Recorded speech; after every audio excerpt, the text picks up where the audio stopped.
નમસ્કાર મિત્રો અને વડીલો, તમારું બધાનું ગુજરાતી સ્ટોરી ચેનલમાં સ્વાગત કરું છું. એક કરોડપતિ માણસ ભિખારી બનીને રસ્તા પર બેઠો હતો. થોડા દિવસ પછી રાત્રે એક વ્યક્તિ તેની પાસે આવ્યો અને કહ્યું કે જો આ સ્ટોરી તને પસંદ આવે તો આ ચેનલને સબસ્ક્રાઈબ, લાઈક, શેર અને કમેન્ટમાં અભિપ્રાય જરૂર આપજો. બાજુમાં રહેલ બેલ આઇકનને જરૂર ઓન કરજો જેથી તમને આવી અવનવી સ્ટોરી સાંભળવા મળે. મોટા શહેરના એક શેઠ ખૂબ જ સુખી હતા. વેપાર ધંધો પણ ખૂબ જ ચાલતો હતો અને તેનો પરિવાર એકદમ નાનો હતો, એટલે તેની જરૂરિયાત કરતાં અનેક ગણી આવક હતી. ઘરમાં રૂપિયાના કબાટ ભરેલા રહેતા.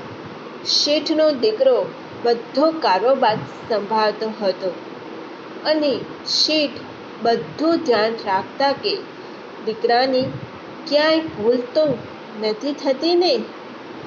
એક દિવસ શેઠ બેઠા હતા ત્યારે તેના મનમાં વિચાર આવ્યો કે ભગવાને આપણને આટલા બધા રૂપિયા આપ્યા છે તો આપણે પણ કોઈ નાના માણસને જરૂરિયાત હોય તો તેને મદદ કરવી જોઈએ.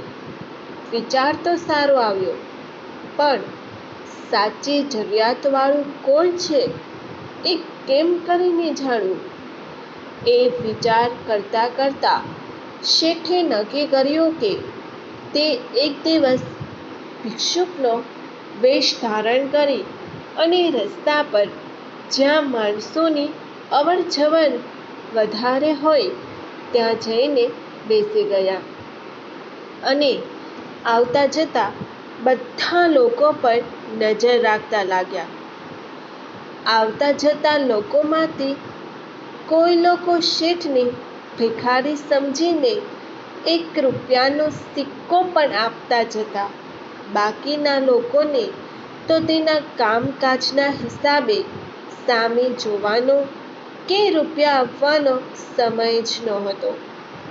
શેઠને ભિક્ષુકનો વેશ ધારણ કર્યા પછી માણસોના ઘણી બધી જાતના અનુભવ થયા.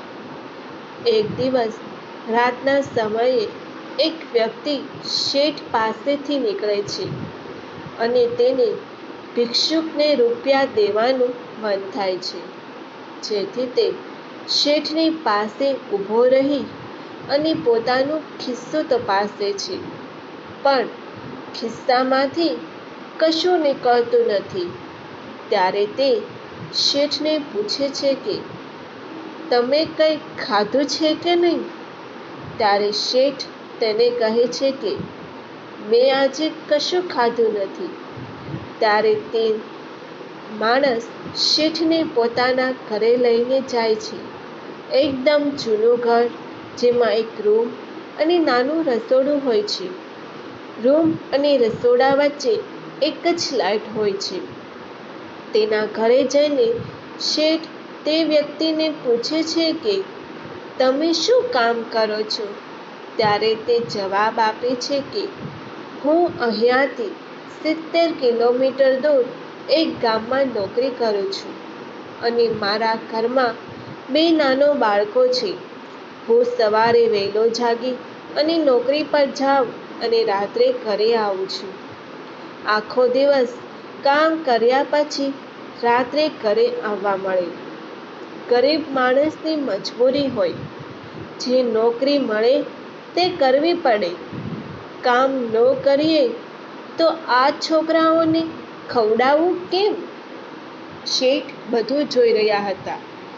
એવામાં તે ગરીબ માણસની પત્ની રસોઈ તૈયાર થતાં શેઠને જમવાનું આપે છે. શેઠ થાળીમાં જોયું તો એક બાજરાનો રોટલો, મરચું અને છાશ હતા. શેઠે શાંતિથી જમી લીધું. ત્યારબાદ તે વ્યક્તિ તેના પરિવાર સાથે જમવા બેઠો. તેના નાના બાળકો પણ છાશ અને રોટલો ખાઈ રહ્યા હતા. જે જોઈને શેઠને વિચાર આવ્યો કે મદદ કરવા માટે આ જગ્યા બિલકુલ યોગ્ય છે. બધાએ જમી લીધું એટલે શેઠે તે ગરીબ માણસને પૂછ્યું કે તમે નોકરી કરો છો તેમાં તમારે શેનું કામ કરવાનું હોય છે? ત્યારે ગરીબ માણસે કહ્યું કે હું કરિયાણાની દુકાનમાં નોકરી કરું છું. ત્યાં આવતા ગ્રાહકોને જોઈતો માલ વજન કરી અને પેકિંગ કરીને આપવાનો. ત્યારબાદ હિસાબ મુજબ રૂપિયા લઈને અમારા શેઠને આપવાના અને અમારી દુકાનમાં માલ આવે ત્યારે માલની ગુણ પણ ઉપાડીને દુકાનમાં રાખવાની. થોડીવાર પછી શેઠે પોતાની પાસે કંતાનના થેલામાંથી રૂપિયાના બંડલ કાઢીને તે ગરીબ માણસને આપ્યા અને કહ્યું કે હું કોઈ ભિક્ષુક નથી, હું આ ગામનો શેઠ છું અને મારે સાચા જરૂરિયાતવાળા ગરીબ લોકોને મદદ કરવી હતી, એટલે મેં આ ભિક્ષુકનો વેશ ધારણ કર્યો છે. હવેથી તારે નોકરી નથી કરવી. આપણા જ ગામમાં તું એક કરિયાણાની દુકાન બનાવી અને કામ કર.